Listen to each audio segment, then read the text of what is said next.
जब मेरे पास कभी पैसे नहीं होते या पैसे की सख्त ज़रूरत पड़ती है तो मेरे मन में अक्सर यह आता है कि काश एक पैसे छापने वाली मशीन मिल जाए। शायद आपके मन में भी ऐसे ख्याल आते होंगे, लेकिन क्या आप जानते हैं कि ऐसा तो वो लोग भी नहीं कर सकते जिनके पास नोट छापने की मशीन है। अब आप सोच रहे होंगे कि आखिर इन नोटों की छपाई कौन करता है, कितनी बार इन नोटों को छापा जा सकता है, एक बार में कितने नोटों की छपाई होती है। ऐसे कई तमाम सवाल आपके मन में उठ रहे होंगे। हम वीडियो में इस बारे में बात करेंगे और आपके इन तमाम सवालों का जवाब भी देंगे। बस आप आखिरी तक हमारे साथ इस वीडियो में बने रहिए। शुरुआत करते हैं, देश में करेंसी छापने का अधिकार किसके पास है। दरअसल भारतीय करेंसी छापने का अधिकार सिर्फ भारत सरकार और रिजर्व बैंक ऑफ इंडिया का होता है। इन्हीं के फैसले के बाद नोट छापे जाते हैं और सिक्के भी बनाए जाते हैं।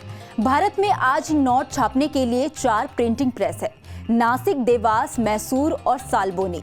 इन्हीं 4 जगहों पर भारत में नोटों की छपाई का काम होता है। अब आपको देश में नोट की छपाई के इतिहास के बारे में बताते हैं। साल 1928 से ही देश में नोट छापने के लिए प्रिंटिंग प्रेस शुरू की गई थी। महाराष्ट्र के नासिक में इसकी शुरुआत हुई थी। तब 10, 100 और 1000 के नोट छापने का काम शुरू किया गया था और उस दौरान देश में छपाई के बाद भी कुछ नोट इंग्लैंड से मंगाए जाते थे। साल 1947 तक नासिक में ही नोट छापने के लिए प्रिंटिंग प्रेस थी। उसके बाद साल 1975 में मध्य प्रदेश के देवास में देश की दूसरी प्रेस शुरू की गई। साल 1997 तक इन दोनों प्रेस से नोट छापे जाते थे और इसके बाद साल 1997 में सरकार ने अमेरिका, कनाडा और यूरोप की कंपनियों से भी नोट मंगवाने शुरू किए। साल 1999 में कर्नाटक के मैसूर में और फिर साल 2000 में पश्चिम बंगाल के सलबोनी में भी नोटों की छपाई के लिए प्रेस शुरू की गई। आरबीआई अधिनियम 1934 की धारा 24 के अनुसार आरबीआई को 2, 5, 10, 20, 50, 100, 200 और 500 हर कीमत के नोट छापने का अधिकार है, लेकिन 1 रुपए के नोट छापने का अधिकार सिर्फ भारत सरकार को है। आरबीआई 10,000 रुपए तक के नोट छाप सकता है। इससे बड़े नोट छापने के लिए सरकार से इजाजत लेनी होती है। इसके लिए आरबीआई कई मानकों को ध्यान में रखते हुए ये पता करता है कि कितने नोट छापने की जरूरत है और फिर इसके लिए सरकार से मंजूरी ली जाती है। फिर सरकार भी आदेश देने से पहले आरबीआई से इजाजत लेती है और फिर उसके आधार पर ही अंतिम फैसला लिया जाता है। वैसे आखिरी फैसला सरकार का ही होता है।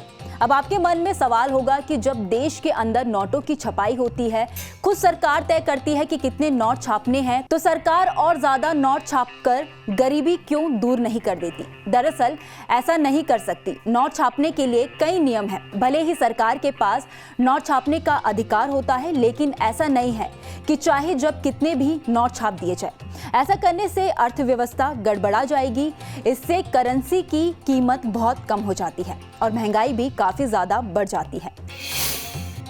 सरकार और आरबीआई जीडीपी, विकास दर, राजकोषीय घाटा आदि के आधार पर तय करते हैं कि आखिर कितनी बढ़ोतरी होनी चाहिए। रिजर्व बैंक साल 1956 से करेंसी नोट छापने के लिए मिनिमम रिजर्व सिस्टम के तहत करेंसी की छपाई करता है। इस नियम के मुताबिक आरबीआई को यह अधिकार है कि वह आरबीआई फंड में कम से कम 200 करोड़ रुपए मूल्य की संपत्ति अपने पास हर समय रखे। इतनी संपत्ति रखने के बाद आरबीआई सरकार की सहमति से जरूरत के हिसाब से नोट छाप सकती है। इसके बाद ही reserve bank currency note print कर सकता है। आपको ये भी बताते चले कि भारतीय करेंसी की छपाई के लिए पेपर ज्यादातर जर्मनी, यूके और जापान से आता है।